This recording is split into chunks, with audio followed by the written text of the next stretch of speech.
Bienvenue sur Sensation. Nous donnons la parole aux seniors. Ils sont les témoins de l'évolution du monde qui nous entoure. Comment surmonter les traumatismes de la guerre et pardonner? C'est la question que nous leur avons posée. C'est un héritage parental. Pardonner, on a eu la chance d'avoir, si on peut dire, pas grand-chose à pardonner. On n'a pas été atteint dans notre famille, dans notre chair, véritablement. Donc, je pense que c'est un travail de mémoire, effectivement, qui s'est fait surtout en Allemagne. L'Allemagne a plus souffert, c'est paradoxal de dire ça, mais à la fin, l'Allemagne a plus souffert que la France, qui a tout de suite été envahie. Donc le devoir de mémoire en France a été plus je dirais, superficiel. C'est-à-dire il n'y avait rien à voir avec la Première Guerre mondiale, par exemple. La Première Guerre mondiale, les Allemands, les Boches, étaient vraiment l'ennemi héréditaire, alors que la Deuxième Guerre mondiale, bien sûr, ça a été un traumatisme terrible, mais il n'y a pas eu cette rancune, cette revanche à prendre. Chose que je n'ai pas vécue, j'ai entendu, on me l'a raconté, je croisais dans le quartier du Marais où j'ai vécu quelque temps, des gens juifs, ils étaient dans la confection. C'est des gens travailleurs, des gens on s'entendait très bien.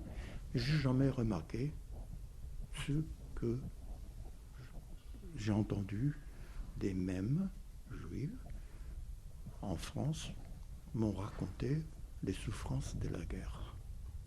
Ouais. Comme par exemple, j'ai connu un couple qui, le mari, il était prisonnier de guerre.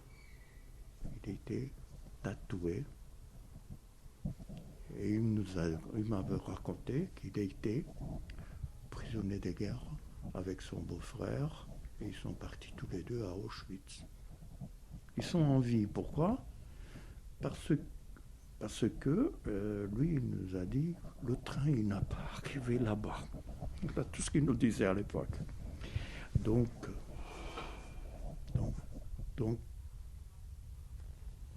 je ne peux pas dire davantage, parce que ce sont des moments qui m'ont raconté, qui ont vécu, et que je trouve qu'une guerre, c'est triste.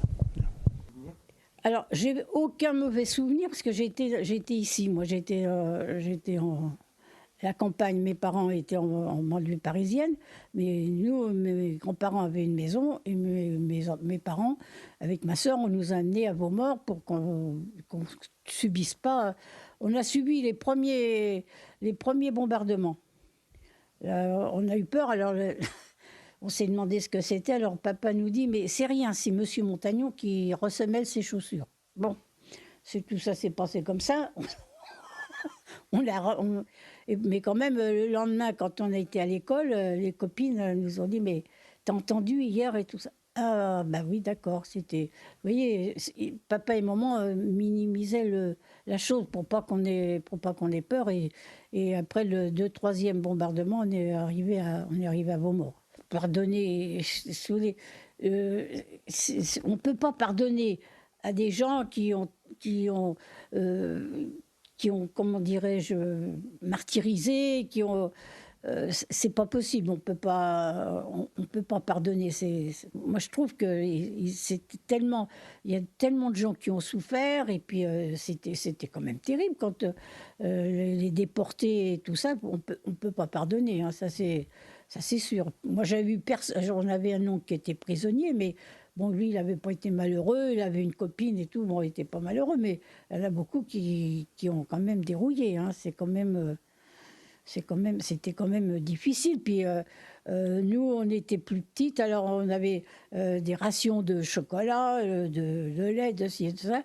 Alors, on partageait avec le tonton qui était prisonnier. Alors, il disait, quand il écrivait à un moment, il disait, ne prive pas mes nièces de leurs bonbons, de leur chocolat et tout ça. Nous, il avait une copine en Allemagne et il avait tout ce qu'il lui fallait.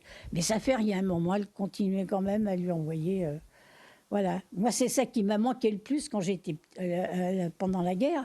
Eh ben, c'est les bonbons. Et vous pouvez retrouver cette chronique en podcast audio et vidéo sur notre site et application Radio Sensation, avec le soutien du Fonds citoyen franco-allemand.